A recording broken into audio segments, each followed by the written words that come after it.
Hello friends, good morning. नया साल और नई शुरुआत। मुझे लगता है कि सारे के सारे जो भी स्मार्ट इन्वेस्टर्स हैं और जिन्होंने भी बहुत सोच समझ के पैसा लगाया हुआ है, तो ये नया साल कहीं ना कहीं उनके पोर्टफोलियो रिकवरीज पे हैं। जो उनके स्टॉक में टाइम के साथ करेक्शन था, वो अब करेक्शन खत्म होने पे है और कहीं ना कहीं उनके पोर्टफोलियो की हालत जो अभी 2 महीने पहले थी उसमें से काफ़ी सुधार आया है।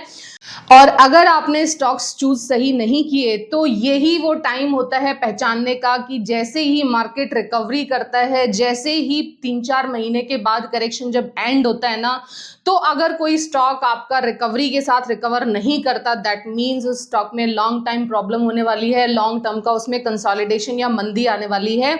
यही पहचान होती है। अगर अच्छा स्टॉक होता है तो रिकवर कर जाता है, और स्टॉक में दिक्कत है तो वो अभी आपको रिकवरी तुरंत शो नहीं कर रहा होगा। एनीवेज, आज का मेरा टॉपिक होगा डिस्कशन का, जिसपे मैं आप लोगों से बात करना चाहूंगी। वो मैंने मेरे जैसा कि आपने कैप्शन में देखा होगा कि how to find a small cap multi bagger stock. जो भी जितने भी रिटेल इन्वेस्टर है ना, वो सबसे ज्यादा इंटरेस्टेड रहते हैं स्मॉल कैप का स्टॉक बताइए, स्मॉल कैप का या मल्टी बैगर स्टॉक बताइए। तो नया साल था तो कुछ तो नया करना था, अपनी स्ट्रैटेजी में कुछ तो चेंजेस करने थे। तो मेरी अभी रीसेंट जो नवंबर से मैंने कुछ चीज़ों में एंट्री की है, उसके बाद में जो दिसंबर ऑनवर्ड्स है ना, मैंने कोशिश की है कि एक्चुअली मल्टी बैगर स्टॉक कब बनता है, एक्चुअली मल्टी बैगर स्टॉक बनने के लिए कुछ पहले कुछ क्या ज़रूरी चीज़ें हैं जो हमें पता होनी चाहिए, ताकि हम स्मॉल कैप के मल्टी बैगर स्टॉक में राइट टाइम पे एंट्री कर सके। जबकि हम रिटेलर्स एकदम टॉप पे जाके वहां पे बाय करते हैं, टॉप पे जाके वहां पे पोजीशंस बनाते हैं, और उस स्टॉक की एक्चुअल जो उसका वैल्यूएशन है, जब वो बहुत हायर साइड पे हो चुका होता है, तब जाके हम उसमें एंट्री करते हैं। तो उससे बचने के लिए क्या हो सही टाइम, क्या हो सही स्ट्रेटजी, पूरा दिसंबर ऑलमोस्ट मैंने इस चीज पे काम किया है, और मेरे कुछ स्टडी रिजल्ट्स हैं जो मैं आप लोगों को यहाँ शेयर करना चाहती हूँ। अगर आप भी मल्टी बैगर स्टॉक सर्च करते रहते हैं तो आपके लिए मेरी ये सारे इनपुट्स आपकी स्टडी में फर्दर एनहांसमेंट करेंगे, आपको फर्दर अच्छे गुड स्टॉक पहचानने में मदद कर सकते हैं। तो चलिए वन बाय वन डिस्कस करते हैं कुछ इंपॉर्टेंट टॉपिक्स जो मैंने इसके बारे में लिख के रखा है कि स्मॉल कैप। सबसे पहले जानने की कोशिश करते हैं स्मॉल कैप होता क्या है। तो स्मॉल कैप एक ऐसी कंपनी है जिसका मार्केट कैप की 5,000 करोड़ रुपए से नीचे का है। अगर कंपनी 5,000 करोड़ रुपए का थ्रेशोल्ड जैसे ही क्लियर करती है ना, डेफिनेटली वो मिड कैप सेक्टर में आ जाती है, और उसके बाद तो भर भर के उसमें म्यूचुअल फंड्स भी आएंगे और बड़े बिग इन्वेस्टर्स भी आएंगे। लेकिन जब तक कंपनी 1,000, 2,000, 3,000 करोड़ तक की रहती है ना, तब तक कंपनी रिस्की रहती है, तब तक बड़े बड़े इंस्टीट्यूशंस उसमें नहीं आते हैं। और यही वो मौका होता है, अगर हमारे पास राइट स्ट्रेटजी है तो इन सारे के सारे स्मॉल कैप में से हम वो multibagger small cap choose कर सकते हैं जो पहले कहीं ना कहीं मिड कैप बनेगा और उसके बाद वो लार्ज कैप बनेगा। तो 5,000 करोड़ रुपए से नीचे की कंपनी है वो स्मॉल कैप होती है, ये आपको दिमाग में एकदम क्लियर करके रखना। कई बार आप देखेंगे कि शेयर होगा 2, 5, 10 रुपए का, लेकिन अगर उसका मार्केट कैप 5,000 करोड़ रुपए से ऊपर का है तो वो स्टॉक स्मॉल कैप नहीं होगा। कोई जरूरी नहीं है कि स्मॉल कैप स्टॉक आपको 10, 20, 30 रुपए में मिले। कई बार स्मॉल कैप स्टॉक आपको 300, 400, 500 की रेंज में भी मिलते हैं, और वो वहां से भी एक अच्छा खासा पोटेंशियल रखते हैं अपने अपने आप को मल्टीप्लाई करने का। तो शेयर के प्राइस से आपको कभी भी कंपनी के मार्केट कैप का अंदाजा नहीं हो पाएगा।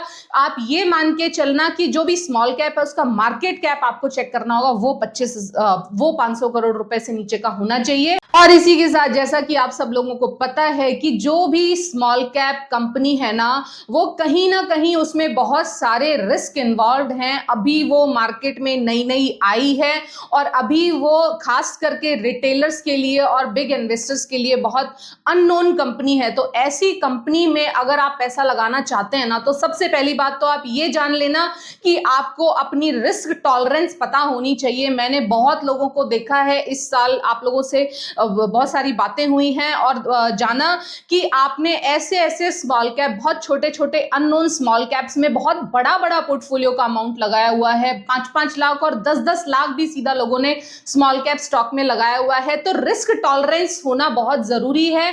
आप इतने बड़े बड़े अमाउंट के साथ रिस्क टॉलरेंस नहीं रख सकते। कोशिश कीजिए कीजिए एक वो छोटा सा अमाउंट जो अगर खो भी जाए, आपको हमेशा ध्यान रखना है मल्टी बैगर स्टॉक में पैसा लगाते वक्त केवल वही पैसा आपको मल्टी बैगर स्टॉक में लगाना है जिसके पूरे के पूरे अगर वो खत्म भी हो जाए ना तो भी आपके पोर्टफोलियो हेल्थ को कोई बहुत बड़ा नुकसान नहीं हो। अगर आपके पोर्टफोलियो की वैल्यू 10 लाख रुपए है ना कहीं आप ये मान के चलना इस मल्टी बैगर स्टॉक में लगने वाला पैसा 20-25 हजार से ज्यादा मैक्सिमम एक्सीड ना करे। इस चीज का आपको स्पेशल ध्यान रखना है, तभी आप जाके आप मान के चलना कि इतने बड़े इस तरह के multibagger small cap stocks को के रिस्क को बेयर करने में सक्षम हो पाएंगे। अगर आपने पूरे के पूरे 10 लाख में से 5 लाख या 7 लाख उस मल्टी बैगर स्टॉक में लगा दिया और किसी वजह से वो मल्टी बैगर स्टॉक नहीं चला तो आपको बहुत ज्यादा दिक्कत हो जाएगी। आप शेयर मार्केट में सस्टेन ही नहीं कर पाएंगे, खड़े ही नहीं रह पाएंगे। और शेयर मार्केट में आगे बढ़ने के लिए सबसे ज्यादा जरूरी चीज जो मुझे लगती है ना वो शेयर मार्केट में खड़े रहना जरूरी है। अगर शेयर मार्केट में हर किसी तरह की कंडीशन में आपने बने रहना सीख लिया ना वो अकेला इकलौता रीजन होगा कि आप शेयर मार्केट में अच्छे स्टॉक्स या फिर मल्टी बैगर स्टॉक्स के साथ आगे बढ़े, आपका पोर्टफोलियो आगे बढ़े। तो रिस्क टॉलरेंस के लिए पैसा कम लगाएं। और दूसरी चीज आपको अपनी फाइनेंशियल स्टैंडिंग भी पता होनी चाहिए। अगर आपके पास टोटल ही 50,000 रुपए हैं शेयर मार्केट में लगाने के लिए तो उस वक्त आपको specially multibagger small cap stock से दूर रहना चाहिए अनटिल अनलेस आपका पोर्टफोलियो बहुत बड़ा नहीं है और आप कुछ ऐसा पैसा साइड में किसी कंपनी में लगा के सिर्फ छोड़ सकते हैं। केवल तभी आपको small cap multi bagger stock की तरफ जाना चाहिए। केवल 5,000 10,000 रुपए से आप मार्केट में शुरुआत करना चाहते हैं और शुरुआत में ही आप मल्टी बैगर स्टॉक चाहते हैं तो वो कहीं ना कहीं मुझे लगता है, मेरा जो भी एक्सपीरियंस है, आप थोड़ा सा गलत स्ट्रैटेजी की तरफ जाएंगे। मल्टी बैगर स्मॉल कैप में जाने के लिए आपको अपने फाइनेंशियल स्टैंडिंग की बहुत अच्छे से नॉलेज होनी चाहिए कि क्या वो पैसा, देखो आप एक चीज मान के चलना कि हर महीने आप कितना पैसा मार्केट में डाल सकते हो उसी के अकॉर्डिंग आपको अपना रिस्क मैनेजमेंट करना चाहिए। अगर वो पैसा हर महीने का 1-2-3 हजार रुपए है तो आपको मल्टी बैगर स्टॉक से दूर रहना चाहिए। और अगर आप 30-40 हजार 50 हजार रुपए हर महीने डाल सकते हैं मार्केट में तो डेफिनेटली आपको small cap multi bagger stock की तरफ अपने पोर्टफोलियो में जगह देने के बारे में उसको सोचना चाहिए। देखो दिक्कत कहां आती है वो मैं आपको बता देती हूं। जब भी हम देखो पैसा हर पर्सन कमाना चाहता है, पैसा मैं भी कमाना चाहती हूं, आप भी कमाना चाहते हैं और इस मार्केट में बैठा हुआ हर पर्सन कमाना चाहता है। लेकिन पैसा कौन कमा के ले जाता है? जो प्रॉपर स्ट्रेटजी के साथ किसी पर्टिकुलर शेयर में एंट्री करता है। एंट्री करने के प्रॉपर रीजंस होते हैं, एग्जिट करने की प्रॉपर स्ट्रेटजी होती है, किस लेवल तक उसको स्टॉक में बने रहना है, किन फंडामेंटल्स तक उसको स्टॉक में बने रहना है। ये प्रॉपर स्ट्रेटजी के साथ जब आप चलोगे तो शेयर मार्केट में पैसा कमाओगे। और अगर केवल मल्टी बैगर का नाम इधर उधर अपने फ्रेंड सर्कल से सुन सुना के और यूट्यूब के फ्री रिकमेंडेशन से सुन सुना के अगर आपने किसी मल्टी बैगर को अपने पोर्टफोलियो में जगह दी है, प्रोबेबली वो आपको नुकसान कर सकता है। रीजंस बता देती हूं small cap multi bagger stocks के कि क्या खतरे हैं अगर आप small cap multi bagger stocks को खेलना चाहते हो। देखो definitely small cap multi bagger stock अगर निशाना सही जगह पे लगता है तो आपका लगाया हुआ 10,000 रुपए 10 लाख बन सकता है। लेकिन अगर निशाना सही जगह पे नहीं लगाया तो वही 10,000 रुपए आपका 1,000 रुपया भी हो सकता है। इसके भी पूरे चांसेस होते हैं। तो एक चीज जान के रखना कि small cap multi bagger stock जो भी होगा ना वो बहुत ज्यादा स्पेकुलेटिव होगा। यहाँ पे एक साथ जब स्टॉक चलेगा तो वो 10-10% चलेगा, 5-5% चलेगा। लेकिन बराबर के चांसेस इसमें ये भी रहते हैं कि अगर स्टॉक गिरना शुरू होता है ना तो वो एक ही दिन में 5% और 10% गिरता है। तो ये कहीं ज्यादा इनमें स्पेकुलेशन चलता है, कहीं ज्यादा। अगर थोड़ा सा भी सेंटिमेंट जिधर भी जिस भी साइड अगर पॉजिटिव होता है तो वो शेयर लगातार अपर पे अपर सर्किट देता चला जाएगा। और अगर जरा सा भी शेयर में सेंटिमेंट नेगेटिव होता है तो वो शेयर आप देखना नीचे नीचे नीचे और नीचे गिरता चला जाएगा। हम लोगों ने इस साल बहुत सारे ऐसे स्टॉक देखे हैं कि जो नीचे गिरना शुरू हुए हैं तो उनके नीचे के गिरावट के कोई और छोर नहीं रहा और अगर ऊपर बढ़ना शुरू हुए तो वो भी लगातार ऊपर बढ़ते गए हैं। तो मिड कैप, जबकि आप देखेंगे कि मिड कैप और लार्ज कैप स्टॉक में गिरावट भी होती है तो वो भी एक रीजनेबल ग्राउंड्स पे होती है। और अगर उनमें चाल आती है, अगर रिलायंस इंडस्ट्री में चाल आएगी ना तो कभी भी एक दिन में 20% की चाल या 30% की चाल आप नहीं देखेंगे। लेकिन हाँ, अगर small cap multi bagger stock है तो उसमें 20% का सर्किट देखना बहुत ही आम बात है। तो आप एक चीज ध्यान रखना कि मिड कैप और लार्ज कैप स्टॉक की बजाय small cap multi bagger stock में कहीं ना कहीं बहुत ज्यादा स्कोप होता है स्पेकुलेशन का, और स्पेकुलेशन जहां चलेगा ना वहां एक साथ बड़े बड़े ऑपरेटर्स उस शेयर में काम करने लग जाएंगे और शेयर आपको अपर और लोअर सर्किट एकदम लगातार देगा। अभी कल ही हाल ही में मेरी एक पर्सन से बात हुई है, आयुष वेलनेस, उन्होंने खरीदा था ये शेयर 5-10 रुपए से बढ़ के इसने 130 रुपए बना दिए और बहुत ही कम समय में, शायद 1-2 महीने में, और अब इस शेयर में चल रहे हैं लगातार लोअर सर्किट। तो ये दिक्कत होती है कि देखिए जब भी इस तरह के शेयर्स में अपर सर्किट लगने शुरू होते हैं तो आपको नहीं पता होता वो क्यों लग रहे हैं, और जब भी इसमें लोअर सर्किट लग रहे होते हैं तो आपको पता नहीं होता कि वो क्यों लग रहे हैं। और कहीं ना कहीं इस स्पेकुलेशन से अगर आपको अपने पोर्टफोलियो हेल्थ को बचा के रखना है तो आपको उसमें बहुत ज्यादा पैसा नहीं लगाना, और उसी के साथ साथ आपको ये पता होना चाहिए, आप मेंटली प्रिपेयर होने चाहिए। जब भी आप किसी स्मॉल कैप मल्टीबैगर स्टॉक में एंट्री करेंगे तो आप मेंटली प्रिपेयर होंगे, क्योंकि शेयर मार्केट में पैसा वही कमा पाता है जो कहीं ना कहीं किसी स्ट्रेटजी के तहत काम करता है। जब भी शेयर में लोअर सर्किट लगने शुरू होंगे ना तो आपको घबराना नहीं है, आपको देखना है कि क्या आपने वो स्टॉक क्यों लिया था, वो स्ट्रेटजी के अनुरूप अगर आप काम करेंगे तो आपको कभी डर नहीं लगेगा। थोड़ा बहुत 2-4 लोअर सर्किट लगने के बाद शेयर दोबारा से हो सकता है चलना शुरू कर दे, लेकिन अगर स्टॉक में दम नहीं है ना तो दिक्कत लंबी हो सकती है, आपको परमानेंट कैपिटल ऑफ लॉसेस भी हो सकते हैं। तो स्पेकुलेशन बहुत ज्यादा काम करता है as compared to mid cap और लार्ज कैप सेगमेंट। और इसी के साथ जो मुझे लगता है ना दूसरी बड़ी प्रॉब्लम जो आपको स्मॉल कैप मल्टीबैगर में मिलेगी ना, वो ये कि स्मॉल कैप मल्टीबैगर स्टॉक की न्यूज आपको कहीं नहीं मिलेगी। आपको रिलायंस की न्यूज हर जगह मिल जाएगी, विप्रो की न्यूज हर जगह मिल जाएगी, टीसीएस की न्यूज हर जगह मिल जाएगी, जो भी मिड कैप इस वक्त चल रहे हैं उनकी न्यूज हर जगह मिल जाएगी। हर डेली अपडेशन आपको हर बड़ा न्यूज़पेपर उनको कवर करेगा। लेकिन जो स्मॉल कैप मल्टीबैगर स्टॉक्स होते हैं ना, इसका न्यूज फ्लो इतना कम होता है कि it's very hard to detect. आप सामने आप अगर ऊपरी सतही तौर पर शेयर मार्केट को देखते हैं और शेयर मार्केट में अपना रिसर्च करते हैं ना, तो आप कभी भी नहीं जान पाओगे कि वो कौन से स्मॉल कैप मल्टीबैगर स्टॉक्स हैं जो मल्टीबैगर बनने से पहले आपके पोर्टफोलियो में जगह बना लें। बहुत सारे लोग जब वो मल्टीबैगर बन चुके होते हैं ना, तब वो उनका पुराना चार्ट खोल के देखते हैं कि ये स्टॉक 3 साल में 7 रुपए से 700 रुपए हुआ है, अब मुझे जाके इस स्टॉक को लेना चाहिए, अब ये स्टॉक 700 रुपए से 7000 होगा। लेकिन यूजुअली ऐसा होता नहीं है। मल्टीबैगर स्टॉक जो इतना मल्टीबैगर रिटर्न ऑलरेडी दे चुका है, उसके बाद जैसे ही वो हम लोगों तक पहुंचता है, रिटेलर्स के सामने आता है ना, वो वहां से उसमें गिरावट शुरू होती है। और ये वाला केस सुज़लॉन के साथ भी हुआ है। सुज़लॉन 7-8 रुपए से चलना शुरू हुआ था और लोगों ने इसको 85 पे जाके खरीदा है ये सोच के कि अब ये शेयर 150 जाएगा। लेकिन जब से लोगों ने सुज़लॉन को 180 के ऊपर से खरीदा है ना, उसी के बाद से सुज़लॉन में एक गंदी गिरावट थी। और आज अभी मतलब मार्केट उबर भी गया है, मार्केट संभल भी गया है, लेकिन उसके बावजूद सुज़लॉन का स्टॉक संभलने का नाम नहीं ले रहा। तो आप ये मान के चलना कि आप कभी भी इसकी न्यूज ट्रैक नहीं कर पाएंगे।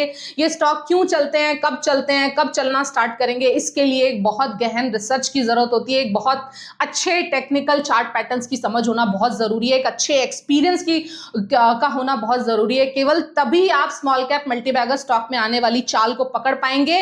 वो चाल आने से पहले जरूरी है कि चाल आने से पहले आपके पास स्टॉक होना चाहिए। अगर वो चाल आने के बाद वो शेयर सैचुरेट होने के बाद अगर आपने उस शेयर को खरीदा है जाके, तो प्रोबेबली वो आपको मल्टीबैगर रिटर्न्स नहीं देगा, इनफैक्ट आपका कैपिटल ट्रैप करके रख देगा। और बहुत ज्यादा इस वक्त आपने देखा होगा बहुत सारे रिटेलर्स के इन दिनों इस साल बहुत सारा पैसा उनका ट्रैप हुआ भी होगा। तो ये आप 2 चीजें मान के चलना कि एक तो वॉलेटिलिटी इतनी ज्यादा होगी कि वो शेयर अगर 5-5% की अपर सर्किट लगातार 10 दिन दे रहा है ना, तो वही शेयर आपको लगातार 10-10 दिन तक वो लोअर सर्किट भी दे सकता है। अगर इस चीज के लिए आप मेंटली प्रिपेयर है ना, तब केवल आपको शेयर मार्केट में आके पैसा लगाना है। अगर इस चीज के लिए आप मेंटली प्रिपेयर नहीं है तो आपको मल्टीबैगर स्टॉक में पैसा लगाने से 100 कोस दूर रहना है, क्योंकि बहुत पेनफुल होता है जब आपने जिस प्राइस पे पैसा लिया वहां से वो पैसा जब गिर गिर के लोअर सर्किट लग के वो पैसा आपका आधा हो जाता है ना, बहुत ज्यादा पेनफुल होता है। और वो कहीं ना कहीं आपको शेयर मार्केट में लॉन्ग टर्म में पैसा लगाने से डिस्करेज करता है। आपकी शुरुआत है ना, तो आपको बहुत ही ज्यादा ये प्रोसेस आपको बहुत कठिन लगने लगेगा और कहीं कहीं ना कहीं आप शेयर मार्केट से बैकआउट करने की कोशिश करने लगेंगे। इसीलिए ये जरूरी है कि अगर आप स्मॉल कैप मल्टीबैगर स्टॉक में एंट्री करते हैं ना, तो आपको मेंटली वेल प्रिपेयर्ड होना ही है कि ये शेयर अगर मुझे 10% के 10 दिन तक अपर सर्किट देगा ना, तो मुझे इस चीज के लिए भी रेडी होना होगा कि वही स्टॉक में मैं अगर 10% के लोअर सर्किट भी लगे ना 10 दिन तक, तो मैं इसमें बना रहूंगा। अगर ये चीज आपने माइंड में रख ली तो आप मल्टीबैगर स्मॉल कैप स्टॉक खेल जाओगे, और अगर ये चीज में आप हार गए तो आप कहीं ना कहीं ये इन स्टॉक्स को संभाल नहीं पाओगे। और दूसरी चीज, आपकी न्यूज ट्रैक करने की क्षमता, केवल आपको सतही लेवल्स पे न्यूज ट्रैक नहीं करनी, आपको एक बहुत गहरी रिसर्च की जरूरत है स्मॉल कैप मल्टीबैगर स्टॉक्स को अपने पोर्टफोलियो में लाने से पहले। वो पोर्टफोलियो, वो शेयर मल्टीबैगर बने उससे पहले बहुत जरूरी है कि आप इनको अपने पोर्टफोलियो में जगह बना लें। तो सेकंड चीज, जो लैक ऑफ न्यूज फ्लो है ना, ये आपको बहुत कहीं हद तक बहुत डिलेमा क्रिएट करेगी कि अब क्या करना चाहिए, रखना चाहिए, एवरेज करना चाहिए या बेच देना चाहिए। तो ये आपको जो रिसर्च करनी होगी ना, वो कहीं ना कहीं नॉर्मल जो जिस तरह से न्यूज फ्लो होता है उससे कहीं ना कहीं अलग हटके इस तरह की रिसर्च आपको करनी होगी। मैं इन दिनों इसी तरह की रिसर्च इन स्टॉक्स में कर रही हूं, और प्रोबेबली मैं अपनी स्टडी के अच्छे अच्छे रिजल्ट्स आप लोगों को इसी तरह से लगातार देते रहूंगी। इन चीजों का आपको ध्यान रखना है अगर आप भी शौक रखते हैं मल्टीबैगर स्मॉल कैप स्टॉक्स में पैसा। तो फिलहाल लगभग 4500 इस वक्त स्मॉल कैप कंपनीज हैं, और उनके बीच से आपको वो मल्टीबैगर स्टॉक पिक करने हैं जो आज कहीं ना कहीं एक छोटे से लेवल पे जो कंपनी है वो कहीं ना कहीं आज से 10 साल बाद और 15 साल बाद जाके जिस तरह से टीसीएस ने ग्रोथ की है, जिस तरह से रिलायंस ने ग्रोथ की है, जिस तरह से इस वक्त की नामी गिरामी कंपनीज ने इतनी बड़ी बड़ी ग्रोथ की है ना, वो कंपनीज इस तरह से ग्रोथ करेंगी। तो कहीं ना कहीं आपको कुछ बेसिक प्रिंसिपल्स अपनाने ही होंगे अपनी स्टडीज में, तब जाके आप वो इन 4500 स्मॉल कैप्स में से वो अपने कुछ अच्छे मल्टीबैगर स्टॉक पिक कर पाएंगे जो कहीं जाके आपको एक अच्छा खासा मल्टीबैगर रिटर्न देंगे। लेकिन एक बात मैं आपको जरूर बताना चाहूंगी कि आपके अंदर बहुत हाई रिस्क एपेटाइट होनी चाहिए। अगर आपके पास हाई रिस्क एपेटाइट है ना शेयर मार्केट को लेके, मल्टीबैगर स्टॉक्स को लेके, हाई रिस्क एपेटाइट का मतलब है कि रिस्क उठाने की क्षमता लगभग 50%। अगर मैं इंडियन पीपल की बात करूं, अगर मैं इंडियन मेंटालिटी की बात करूं ना, तो आज भी जबकि शेयर मार्केट को लेके इंडिया में इतना क्रेज है ना, अभी भी 50% जनता शेयर मार्केट से बहुत डरती है। और वो बचे हुए 50% जो शेयर मार्केट में आते हैं ना, उनमें से भी लगभग 90% लोग बहुत ज्यादा डर डर के पैसा लगाते हैं। देखो, या तो बहुत ही, मैंने एक बेवकूफ किस्म के लोग इस तरह के भी देखे हैं जो शेयर मार्केट में आते के साथ यूट्यूब के रिकमेंडेशन पे उन्होंने 10-10, 20-20 और 50-50 लाख रुपया अपना इस तरह के ऐसे मल्टीबैगर स्टॉक में लगा दिया है, और अब वो बड़ा बड़ा नुकसान करके बैठे हैं। वो तो एक अलग ही लेवल ऑफ कैटेगरी पर्सन है। लेकिन हाँ, फिर भी आने वाले शेयर मार्केट में 90% लोग कहीं ना कहीं एक हैंडसम रिटर्न देखते हैं, बट सेफ्टी और उनके पैसे की सुरक्षा भी उनके लिए बहुत इंपॉर्टेंट होती है। तो बहुत कम लोग ऐसे होते हैं जो अच्छी गुड रिस्क एपेटाइट के साथ में शेयर मार्केट में अच्छे रिसर्च के साथ पैसा लगाना जानते हैं और चाहते हैं। जानना और चाहने में फर्क है। चाहते बहुत सारे लोग हैं, उन्हें स्मॉल कैप मल्टीबैगर स्टॉक चाहिए, लेकिन उस चाहने के साथ ही उस प्रोसेस को पहचान पाना वो बहुत ही मुश्किल है। वो बहुत ही लिमिटेड लोग हैं अपने इंडियन शेयर मार्केट में।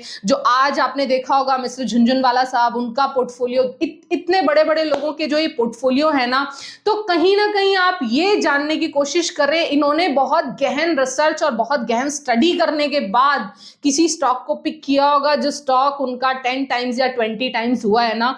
तो कहीं ना कहीं मेहनत तो करनी पड़ेगी। रिस्क एपेटाइट के साथ साथ में आपको पढ़ने की, रिसर्च करने की और खोजने बीनने की आपके अंदर अगर शक्ति है, क्षमता है ना, तो ही आप स्मॉल कैप मल्टीबैगर स्टॉक को सही से और सही प्राइस पे पिक कर पाएंगे। नहीं तो इस शेयर मार्केट में बहुत सारे ऐसे खराब स्टॉक्स हैं जो लगते मल्टीबैगर हैं कि वो कहीं ना कहीं मल्टीबैगर रिटर्न देंगे, और आप वो 5-5 और 10-10% के सर्किट आपको देते हुए दिखाई देंगे, लेकिन आफ्टर फ्यू पॉजिटिव अपर सर्किट्स उनका वही अपर सर्किट आपको डाउन सर्किट, लोअर सर्किट में चेंज होता हुआ दिखेगा। और जो स्टॉक जहां से चलना शुरू हुआ है ना, बिल्कुल वहीं पे आके वापस में रुकेगा। कोई भी ऐसा स्टॉक अगर आप देखते हैं ना, जो जहां पे लगातार अपर सर्किट लगे और उसके बाद में लगातार लोअर सर्किट लगे और वो वहीं वो लोअर सर्किट एंड ना हो, तो समझ लेना कि वो मल्टीबैगर स्टॉक नहीं है, वो अच्छा स्टॉक नहीं है। हालांकि मेरी इस सीरीज में मैं कोशिश करूंगी वो किस तरह से आप पहचान पाएं कि कौन सा स्टॉक जाके मल्टीबैगर स्मॉल कैप स्टॉक बन सकता है। मेरी इस वीडियो की सीरीज को आपको मिस नहीं करना है। नेक्स्ट वीडियो सीरीज में मैं आपको ये जो मेरी स्टडी चल रही है, इसी से नेक्स्ट वीडियो मेरा होगा। तो आप इस वाली वीडियो को ये सोच के आपको सुनना है और समझना है कि मल्टीबैगर स्टॉक सर्च करने से पहले किस तरह से आपको मेंटली प्रिपेयर होना है। तो ये 2-3 चीजें जो मैंने आपको बताई हैं कि रिस्क एपेटाइट आपके पास होनी चाहिए। दूसरी चीज, आपको बहुत ज्यादा पैसा नहीं लगा के रखना है शेयर मार्केट इस तरह के मल्टीबैगर स्टॉक में, और जो स्पेकुलेशन होता है प्लस माइनस, उसके लिए अपने आप को मेंटली प्रिपेयर रखना है। कंपनी छोटी होनी चाहिए, और आप समझ रहे हो 4500 कंपनीज में से हमें वो फ्यू 25-30 स्टॉक्स की पहचान करनी है जो जाके आगे आने वाले टाइम में मल्टीबैगर बनेंगी। तो उसके लिए ये कुछ पहली पूर्व शर्तें हैं जो आपको पता होनी चाहिए। अगर ये सब चीजों के लिए आप रेडी हैं तो डेफिनेटली आपको मेरी नेक्स्ट वीडियो का इंतजार करना है, और नेक्स्ट वीडियो में मैं बताऊंगी वो कौन कौन से बिग थंब रूल्स हैं जो आपको अपने स्मॉल कैप मल्टीबैगर स्टॉक को पहचानने के लिए वो जरूरी हैं। अगर आप वो फॉलो करेंगे तो कहीं ना कहीं अब पॉसिबली आप इन 4500 कंपनीज में से वो अच्छा मल्टीबैगर स्टॉक अपने पोर्टफोलियो का हिस्सा बना पाएंगे। आई होप आपको मेरी बातें समझ आई हैं। समझ नहीं आई है कोई बात, तो आप नीचे कमेंट बॉक्स में डाल सकते हैं। सीधे सीधे मल्टीबैगर स्टॉक का नाम ना पूछे, और वो मैं आपको बार बार बताते भी रहती हूं, कभी भी यूट्यूब के किसी फ्री रिकमेंडेशन पे आपको स्मॉल कैप मल्टीबैगर स्टॉक में जाके पैसा लगाना भी नहीं है। अगर कोई पर्सन आपको YouTube पे आके सीधा सीधा स्मॉल कैप मल्टीबैगर स्टॉक बताता भी है ना, तो डेफिनेटली आप मान लेना वो स्मॉल कैप मल्टीबैगर नहीं बनने वाला। अगर वो बनने ही वाला होता तो वो पर्सन खुद उसमें जाके पैसा लगा लेता। किसी भी स्मॉल कैप मल्टीबैगर स्टॉक को चुनने से पहले, उसमें उसको जानने से पहले बहुत लंबी और बहुत गहरी रिसर्च लगती है, तब जाके वो मल्टीबैगर स्टॉक हम सही से पिक कर पाते हैं। हालांकि मैं आपको वो प्रोसेस बताने का पूरा कोशिश करूंगी जिस प्रोसेस से मैं अपने स्मॉल कैप मल्टीबैगर स्टॉक्स को खोज रही हूं आजकल। आई होप आपको मेरी वीडियो पसंद आई है। पसंद आई तो प्लीज लाइक कर देना, और मेरी नेक्स्ट वीडियो का आपको जरूर इंतजार करना चाहिए। बहुत ही अच्छी और शानदार वीडियो होने वाली है।